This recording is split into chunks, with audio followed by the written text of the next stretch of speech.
నమస్కారం. నేను doctor ఆన్సీ D'Souza, KSAC hospitals నుంచి. ఈరోజు నేను మాట్లాడబోయేది మలబద్ధకం గురించి. సో మలబద్ధకం అంటే ఏంటి? కాన్స్టిపేషన్. మోషన్స్ ఫ్రీగా వెళ్ళకపోతే దాన్ని మలబద్ధకం అంటాం.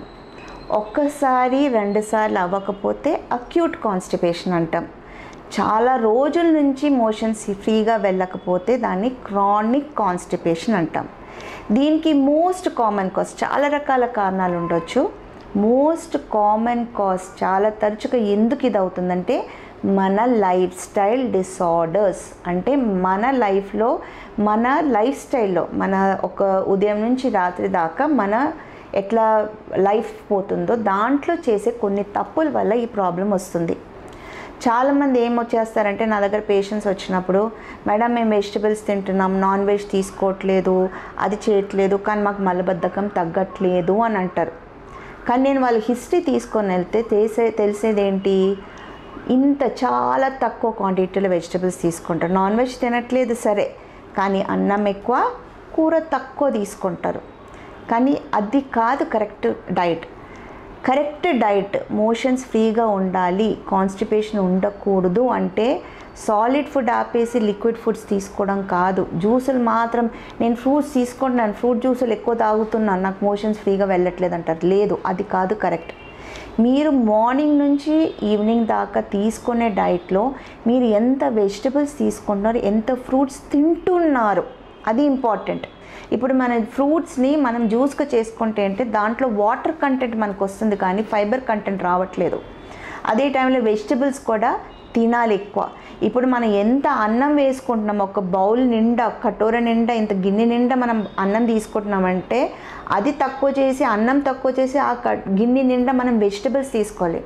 ఆకుకూరలు, కాయగూరలు, ఒక్క రకమైన వెజిటబుల్ అయినా తీసుకోవచ్చు, మిక్స్డ్ వెజిటబుల్ అయినా తీసుకోవచ్చు. తినే ప్రతి పూట 3 పూట్లు వెజిటబుల్స్ అనేది ఉండాలి ఫుడ్లో. మనం తీసుకునే ఫుడ్ సరిగా ఉంది అంటే మోషన్స్ ఫ్రీగా వెళ్తుంది. మనం తీసుకునే ఫుడ్ సరిగా లేకపోతే మోషన్స్లో ప్రాబ్లం వస్తుంది. అది క్లియర్గా అందరు అర్థం చేసుకోవాల్సింది. సో మనకి ఏదైనా ఒక రోజు మోషన్ సరిగా పోలేదు, బాగా గట్టిగా వెళ్ళింది అంటే మరుసటి రోజు మనం ఏం తిన్నామో ఆలోచించండి, చూసుకోండి. అప్పుడే మీకు అర్థమైపోతుంది.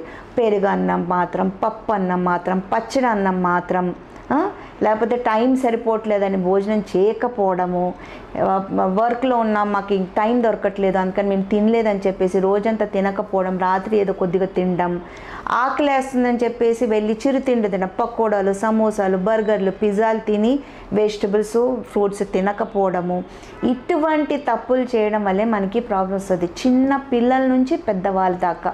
సో ఇటువంటి తప్పులు చేయకుండా సర్దిద్దుకొని మంచిగా 3 పూట్ల వెజిటబుల్స్ బాగా తీసుకోవడం, లంచ్ డిన్నర్ మధ్యలో, బ్రేక్ఫాస్ట్ లంచ్ డిన్నర్ మధ్యలో ఫ్రూట్స్ ఏదైనా తినడం చేసుకుంటే ఈ మలబద్ధకం అనేది ఉండదు. దీంతో పాటు మనం తాగే water 3 to 5 litres of water అనేది మనం తీసుకోవాలి. మన బాడీలో ఏమవుతుందంటే మన శ్వాస తీసుకున్నప్పుడు, చెమట కారినప్పుడు, ఏడ్చినప్పుడు, మోషన్స్లో, యూరిన్లో వాటర్ పోతుంది. సో మన వాటర్ పోతున్నప్పుడు మనం సరిగా అమౌంట్ వాటర్ తిరిగి తీసుకోలేదనుకో, మన బాడీ ఏం చేస్తుంది, అది పంచడానికి వాటర్ అనేది అవసరం ఉంటుంది కదా. సో మలద్వారం నుంచి, యూరిన్ నుంచి తిరిగి లాగేసుకుంటుంది. అప్పుడు మళ్ళీ మలబద్ధకం అనేది వస్తుంది.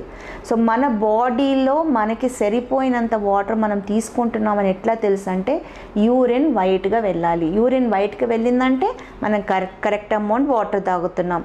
ఎల్లోగా వెళ్ళిందంటే మనకు సరిపోయినంత తాగట్లేదు. సో అట్లా కంటిన్యూస్గా మనం చేసుకుంటూ పోతే యూరిన్ ఇన్ఫెక్షన్స్, మలబద్ధకం 2 రావచ్చు. 3ది మోస్ట్ ఇంపార్టెంట్ ఏంటంటే ఫిజికల్ యాక్టివిటీ. ఏదైనా ఒక రకమైన ఎక్సర్సైజ్ చేయడం, మీరు డాన్సింగ్ చేయండి, జంపింగ్ చేయండి, జుంబా చేయండి, జిమ్కి వెళ్ళండి, రన్నింగ్ చేయండి, వాకింగ్ చేయండి, కానీ ఏదో ఒక ఫిజికల్ యాక్టివిటీ అనేది కావాలి. ఆ మూమెంట్ ఉన్నప్పుడు, ఎక్స్టర్నల్ మన బాడీలో మూమెంట్ ఉన్నప్పుడు ఇంటర్నల్ కూడా మన బాడీ హెల్దీగా ఉండి ఇటువంటి ప్రాబ్లం రాకుండా ఉంటుంది.